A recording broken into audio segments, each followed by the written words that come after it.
বন্ধুরা এই দেখো আমার নতুন লুক। এই যে আমি দাড়ি কেটে এসেছি সরস্বতী পুজো উপলক্ষে, তাই এখানে দুটো দাড়ি রেখে দিয়েছি। কেমন লাগছে বলো? দেখি আমার মা কি বলে, দেখি। ও মা, দেখো আমার দাড়িগুলো কেমন লাগছে বলো। এ দাড়ি দাড়ি বলবা তো কেমন লাগছে? ভালো লাগতেছে না। কেন? ওরকম দাড়ি আমার পছন্দ হয় না। কি রকম পছন্দ হয় না? দেখো দেখি, এটা হলো স্টাইল, তুমি বোঝো, এটা হলো স্টাইল।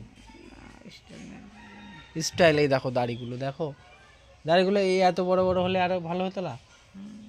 মনার দাড়ি ধরে টানবে এরকম। মনা বলছে ছাগল, ওর মা বলছে ছাগলের মতো দাড়ি, তা মনা আবার বলছে ছাগল। তো বন্ধুরা তোমরাই বলো দাড়িগুলো কেমন লাগছে। আমার মনা তো বলছে ছাগলের মতো দাড়ি, আমার মা বলছে ভালো লাগছে না। তোমরা বলো দাড়িগুলো ভালো লাগছে কি লাগছে না। যদি বলো ভালো লাগছে তাহলে দাড়িগুলো রেখে দেবো, আর যদি বলো ভালো লাগছে না তাহলে দাড়িগুলো কেটে ফেলবো। তোমরা বলো, সবাই কমেন্ট করো।